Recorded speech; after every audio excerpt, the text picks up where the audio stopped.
अस्सलामु अलैकुम वरहमतुल्लाहि वबरकातुहू। उम्मीद करता हूँ दोस्तों आप तमाम हज़रात खैरियत से होंगे। अल्लाह से दुआ है जहाँ भी आप हैं अल्लाह आपको खुशी और सलामती के साथ महफूज रखे। दोस्तों आजकल हमारे समाज और मुआशरा ऐसा बन गया है कि रात में जागने की आदत हो गई है, रात में देर से सोते हैं और दिन में देर से उठते हैं। जबकि रात में देर से सोना और दिन में देर तक सोना ये इंसान की सेहत के लिए भी नुकसानदेह है और दुनियावी एतबार से भी उखरवी एतबार से भी नुकसानदेह है। रात में जल्दी सोना और दिन में जल्दी उठना रसूलुल्लाह सल्लल्लाहु अलैहि वसल्लम की आदत शरीफा है, रसूलुल्लाह सल्लल्लाहु अलैहि वसल्लम की सुन्नत है। और रात में देर से सोना और देर से उठना ये बेबरकती का ज़रिया होता है। रात में देर से सोना, जल्दी सोना और जल्दी उठना ये बरकत का ज़रिया होता है। मैं आपको एक हिकायत सुनाता हूँ कि रात में देर से उठना कैसे, सोकर देर से उठना बेबरकती का ज़रिया कैसे होता है और जल्दी उठना बरकत कैसे होती है जल्दी उठने में। एक बुज़ुर्ग गुज़रे हैं, हज़रत इब्राहीम बिन अदहम रहिमहुल्लाहु ताला अन्हु। उन्होंने एक हिकायत बयान फरमाई और बेबरकती और बरकत को समझाया है कि बरकत और बेबरकती क्या चीज़ होती है। चुनांचे उन्होंने फरमाया, ए शख्स, हज़रत मैं पढ़ करके सुना रहा हूँ, आप इससे इबरत हासिल करें और जो हमारे भाई और बहनें या जिन फैमिलियों और जिन घरानों में देर से सोने और देर से उठने की आदत है वो अपने अंदर चेंजिंग लाएं। एक शख्स हज़रत इब्राहीम बिन अदहम रहिमहुल्लाहु ताला अन्हु से बहस कर रहा था कि बरकत नाम की कोई चीज़ नहीं होती। वो ये कह रहा था कि बरकत नाम की कोई चीज़ नहीं होती। आपने उसको जवाब देते हुए फरमाया, तुमने कुतिया और बकरी देखी है? उस शख्स ने कहा, जी हाँ, मैंने कुतिया भी देखी है और बकरी भी देखी है। फिर आपने उस शख्स से पूछा, कुतिया और बकरी में ज़्यादा बच्चे कौन जनता है? वो शख्स बोला, कुतिया, इसलिए कि बकरी तो 2 या 3 ज़्यादा से ज़्यादा और कुतिया 6, 8, 10, 12 तक बच्चे दे देती है। तो उसने बताया कि ज़्यादा बच्चे कुतिया देती है। आपने फरमाया, तुम्हें बकरियां ज़्यादा नज़र आती हैं या कुत्ते? आपसे मेरा भी सवाल है कि समाज और माशरे में बकरियां ज़्यादा पाई जाती हैं या कुत्ते? यकीनन आपका जवाब यही होगा कि जी बकरियां ज़्यादा नज़र आती हैं, कुत्ते इतने नज़र नहीं आते। नज़र तो आते हैं लेकिन बकरियों के मुकाबले में कम नज़र आते हैं। तो उस शख्स ने भी वही जवाब दिया, जी बकरियां ज़्यादा नज़र आती हैं। हज़रत इब्राहीम बिन अदहम रहिमहुल्लाहु ताला अन्हु फरमाते हैं, हालांकि बकरियां ज़बा भी होती हैं।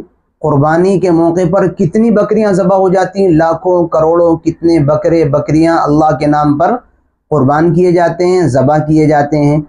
उसके बावजूद बकरियां ज़्यादा नज़र आती हैं कुत्तों के मुकाबले में। चुनांचे हज़रत इब्राहीम फरमाते हैं, हज़रत इब्राहीम बिन अदहम फरमाते हैं, हालांकि बकरियां ज़बा होती हैं मगर फिर भी कम नहीं होती। तो क्या ये बरकत नहीं है? यानी यही तो बरकत है कि वो ज़बा भी हो रही हैं, पूरे साल बकरियों का गोश्त भी मिल रहा है, रोज़ाना हज़ारों सैकड़ों कट भी रही हैं और ईद के मौके पर तो लाखों करोड़ों कट रही हैं, ज़बा हो रही हैं। और फिर भी उसके बावजूद वो कुत्तों से ज़्यादा नज़र आ रही हैं, जबकि उनकी पैदावार हमारी नज़र बतला रही है कुत्तों के मुकाबले में कम है, इसलिए कि बच्चे कुतिया ज़्यादा देती है, बकरी कम देती है। चुनांचे इसी को हज़रत इब्राहीम बिन अदहम रहिमहुल्लाहु ताला अन्हु ने फरमाया, यही तो बरकत है, इसी का नाम बरकत है। फिर वह शख्स बोला, ऐसा क्यों है कि बकरियों में बरकत है और कुत्तों में नहीं? दूसरा सवाल उसने किया कि ऐसा क्यों है कि बकरियों में तो बरकत है और कुत्तों में नहीं? जो बात हज़रत इब्राहीम बिन अदहम रहिमहुल्लाहु ताला अन्हु ने अगली बतलाई वो आज की इस वीडियो से ताल्लुक़ रखती है, यानी देर से सोने और देर से उठने से।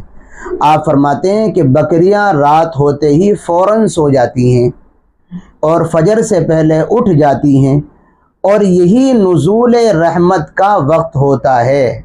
رات میں جلدی سو جاتی ہیں اور فجر سے پہلے ہی اٹھ جاتی ہیں، اور فجر سے پہلے کا وقت رحمت نازل ہونے کا وقت ہوتا ہے، لہذا ان میں برکت حاصل ہوتی ہے۔ جب وہ سویرے اٹھ رہی ہیں، رحمت کے نازل ہونے کا وقت وہی ہے، تو وہ ان میں برکت بھی ہو رہی ہے، برکت کے نازل ہونے کے وقت وہ جاگ رہی ہیں۔ اور کتے رات بھر بھونکتے ہیں، پھر فجر کے قریب سو جاتے ہیں، لہذا رحمت و برکت سے محروم ہوتے ہیں۔ یہ ہے نقصان رات میں دیر سے سونے اور دیر سے اٹھنے کا۔ انسان اللہ کی جانب سے نازل ہونے والی اس برکت اور رحمت سے محروم ہو جاتا ہے جو صبح کے وقت میں نازل ہوتی ہے۔ لہذا یہ غور و فکر کا مقام ہے کہ جو شخص راتوں کو جاگتے ہیں، دیر سے سوتے ہیں، وہ اپنے آپ کو کتنی بڑی برکت سے محروم کر رہے ہوتے ہیں، اور وہ اپنے لیے کتنی بڑی محرومی کا سبب بن رہے ہوتے ہیں۔ یہ میں نے آپ کو کوئی حدیث نہیں سنائی ہے، لیکن یہ مضامین حدیث سے ثابت ہیں۔ یہ تو میں نے حضرت ابراہیم بن ادھم رحمہ اللہ تعالیٰ عنہ کا نے اس شخص کے سوالوں کا جو جواب دیا ہے وہ آپ کو بتلائے ہیں، لیکن احادیث سے یہ ثابت ہے کہ سویرے اٹھنا چاہیے، اور رسول اللہ صلی اللہ علیہ وسلم کی سنت ہے، اور آپ نے اپنی امت کے لیے یہ دعا بھی فرمائی ہے کہ اللہ میری امت کے صبح کے وقت کے کاموں میں، صبح کے وقت میں برکت ڈال دیجئے۔ تو جو انسان صبح کو دیر سے اٹھ رہا ہے، سورج نکلنے کے بعد سو کر کے، تو گویا کہ وہ اپنی زندگی، اپنے اعمال، اپنی باتوں، اپنی کاموں میں خود بے برکتی کا ذریعہ بن رہا ہے۔ اس لیے میرے بھائیوں اور میری بہنوں اور وہ تمام افراد جو رات میں دیر سے سونے اور دیر سے اٹھنے کے عادی ہیں، اپنے اندر چینجنگ اور تبدیلی لائیں اور جلدی سوئیں، جلدی اٹھیں۔ رات میں سونے سے آدمی جلدی فریش ہو جاتا ہے، اس لیے کہ رات اللہ نے بنائی ہی سونے کے لیے ہے۔ دن میں آپ 5 گھنٹے سو لیں، رات میں 2 گھنٹے سو لیں، پھر بھی دن کے 5 گھنٹے رات کے 2 گھنٹے کے برابر نہیں ہو سکتے ہیں۔ اللہ تعالیٰ سمجھ نصیب فرمائیں، دعاؤں کی درخواست ہے۔ پھر ملیں گے انشاءاللہ کسی نئی اور اچھی ویڈیو کے ساتھ۔ السلام علیکم ورحمۃ اللہ وبرکاتہ۔